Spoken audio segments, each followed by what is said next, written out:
Welcome back to Truly Force-Free Animal Trainer Quick Tip.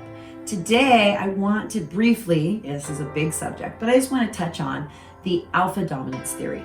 So if you've done any dog training at all, or you've got a new dog, or you've researched anything about dog training, you have probably come across the dominance or alpha theory that is out there. It is a very old theory. It actually originated from a study that was done in the 1940s, which was designed around wolves that were taken from the wild and put into captivity and then observed by scientists. These wolves fought for territory, they fought for, hierarchy. We observed them and then we extrapolated that would be dogs. Well, what we learned from this study as we actually studied wolves in the wild, number one, we realized that wolves don't actually act like that. They were put into an environment that was small and stressful and not their normal natural environment. A little bit like us being stuck at home with all of our family members during COVID. We may not have acted the same way we do when everybody's doing their own thing.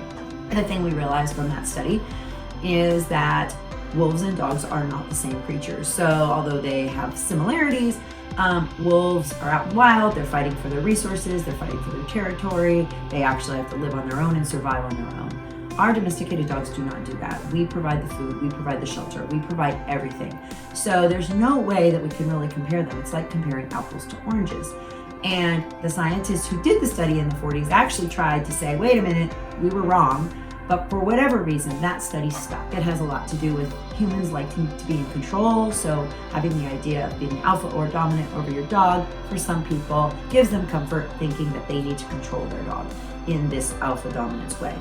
What we know now from science and from what we've been studying dogs more recent is we know that we need to be a leader and not a dictator. We are more closely like a parent to these dogs, or a teacher, or somebody who caring and kind and compassionate, but teaches instead of just controls.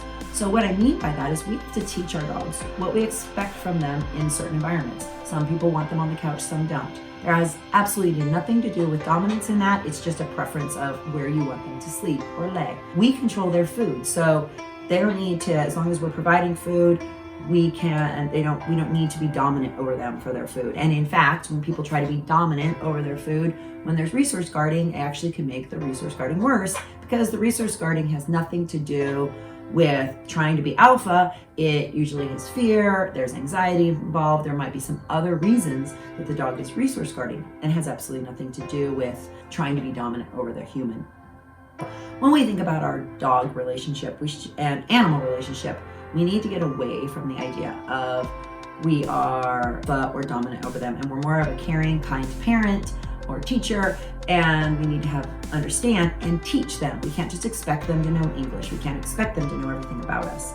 So if you have heard about the dominance theory, like I said, it's a very old idea. It's what we call traditional training theory. I learned so much more in science. So if this is all new to you, do some research. Don't just jump on to this alpha theory because for whatever reason it resonates with you. Really look at, why does it resonate with you? Do you want to have more control over your dog rather than having a loving relationship? If you want to know more, in my book, The Evolution of Dog Training, the reason I wrote it was to discuss how it started, how dog training started in World War I with Colonel Most, all the way through to where we are at now, where we're using clickers, positive reinforcement, and how we motivate dogs. And it's very similar to how we are changing parenting from being a dominant parent who a lot of punishment to control our children and to teach our children, and to now where we're trying to reinforce them and find their strengths and support them that way. If this is dominance theory is new to you, or alpha theory, do your research before you start using it, because you could actually do more harm than good. And if this is something that you already know about, but maybe you know somebody who might benefit from it, please share it.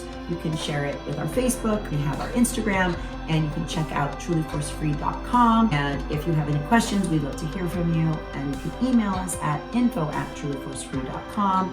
And we'd love to hear from you on Facebook, Instagram, and all of those other ways that you can connect with us. So I hope that this little snippet about dominance theory and alpha theory helps you realize that there are better ways to train your dog, or your animal for that matter.